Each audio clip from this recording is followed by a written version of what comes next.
दोस्तों, क्या है सउद्देश्य सृजन का विज्ञान? इसे ही हम सृजन का नियम कहते हैं। दोस्तों, लॉ ऑफ अट्रैक्शन जो हमारे विचारों पर काम करता है।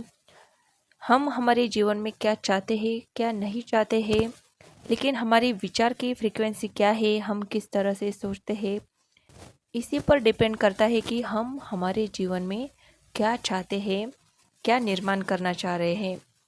दोस्तों, हम चाहे अपनी इच्छा पर विचार कर रहे हो या उस इच्छा की कमी पर, सृजन का नियम हर अवस्था में उन पर काम करना शुरू कर देगा। दोस्तों, इसलिए कहा जाता है कि हमारे मन का साफ होना काफ़ी इम्पोर्टेंट है। दोस्तों, भौतिक दृष्टिकोण से सृजन के इस समीकरण के दो महत्वपूर्ण पहलू हैं। विचारों की शुरुआत तथा विचारों से आकांक्षा, सृजन की इच्छा तथा सृजन की स्वीकार्यता।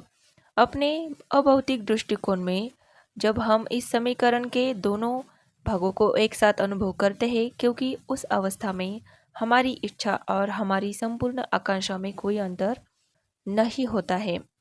अधिकांश मनुष्य अपने विचारों की शक्ति, अपने अस्तित्व की स्पंदन प्रकृति या आकर्षण के नियम से परिचित नहीं होते, इसलिए वे इन्हें हासिल करने के लिए कर्म का सहारा लेते हैं।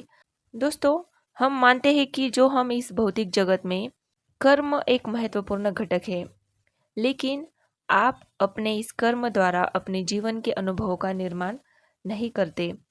जब आप विचारों की शक्ति को समझ लेंगे और उस दिशा में सउद्देश्य प्रयास करेंगे, तो आप पर इसका ऐसा सशक्त प्रभाव होगा जो केवल इच्छा और स्वीकार्यता से ही प्राप्त किया जा सकता है। जब आप अपने विचारों द्वारा मार्ग निर्धारण या सकारात्मक प्रत्याशा रखते हैं, तब इसे पाने में बहुत थोड़ा सा कर्म करने की आवश्यकता रह जाती है तथा यह कर्म भी संतोषजनक रहता है।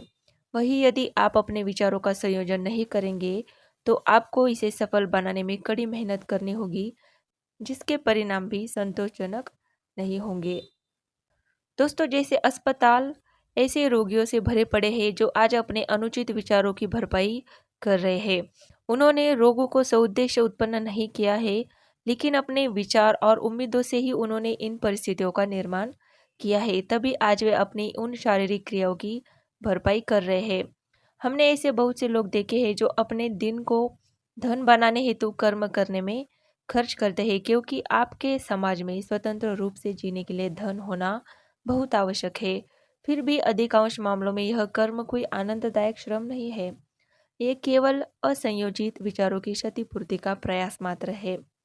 जिस भौतिक जगत में हम रहते हैं, उसकी सबसे अच्छी बात यह है कि यहाँ हम इच्छित कर्म कर सकते हैं, लेकिन हमें इस भौतिक कर्म द्वारा सृजन की आकांक्षा नहीं रखनी चाहिए। हमें अपने शरीर का उपयोग उन वस्तुओं का आनंद लेने में करना चाहिए जिन्हें अपने हमने अपने विचारों द्वारा रचा है। जब हम सकारात्मक विचारों को महसूस करते हुए अपने विचारों को पहले ही निश्चित रखेंगे, तब हम अपने सृजन की शुरुआत कर सकते हैं।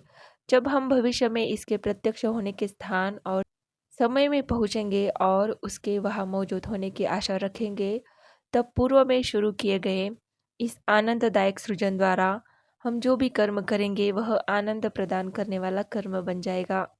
वही जब हम तत्क्षण कोई कर्म करेंगे तो उसका परिणाम सुखद नहीं रहेगा। दोस्तों, हमें पूरे विश्वास के साथ खुद से कहना है कि इसका अंत भी सुखद नहीं होगा। ऐसा संभव नहीं है। दोस्तों, तो यूनिवर्स हमसे कहता है कि इसका अंत भी सुखद नहीं होगा। ऐसा संभव ही नहीं है, क्योंकि ऐसा होना नियम की अवहेलना है।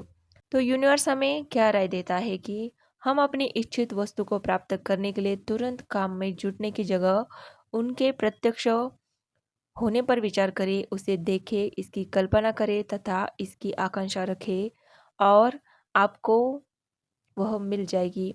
इसके बाद आपको इन्हें प्राप्त करने के लिए आवश्यक मार्गदर्शन, प्रेरणा या इस प्रक्रिया को सबसे सही ढंग से शुरू करने की जानकारी मिलेंगी, जिससे आप अपनी इच्छित वस्तु तक पहुंच सकेंगे। दोस्तों, अधिकांश लोग भौतिक दुनिया के अपने अभौतिक अस्तित्व में इतने लीन हो जाते हैं कि उन्हें अभौतिक दुनिया से अपने रिश्तों की बहुत कम सजग जानकारी होती है।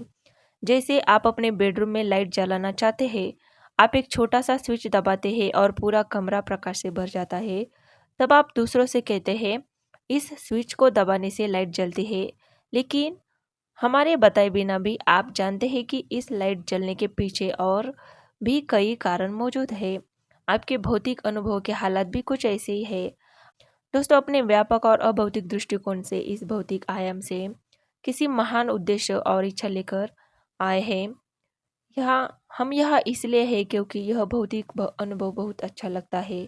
यह अनुभव हमें पहली बार नहीं मिल रहा। हमें इससे पहले भी बहुत से भौतिक और अभौतिक जीवनों के अनुभव प्राप्त हुए हैं। हम इस जन्म में इसलिए आए हैं क्योंकि हमें वह लगातार विकसित होता वास्तविक अस्तित्व इन अनुभव को प्राप्त करना चाहता था। अपने उस अस्तित्व को हम इस शरीर और भौतिक इंद्रिय बोध द्वारा नहीं समझ सकते, लेकिन निसंदेह वह व्यापक उन्मुक्त विकासोन्मुख आनंद खोजी अस्तित्व हमारा निरंतर विकसित होता हुआ भाग है। तो दोस्तों, ये है सृजन का विज्ञान, मतलब हमारी निर्मित कैसी हुई है। दोस्तों, इसके संबंध में बहुत सारा रहस्य छुपा हुआ है। लॉ ऑफ अट्रैक्शन जितना आप गहराई से समझ जाएंगे, उतने आप उसे अच्छे से समझते चले जाएंगे, क्योंकि ये बहुत ही डीप नॉलेज है।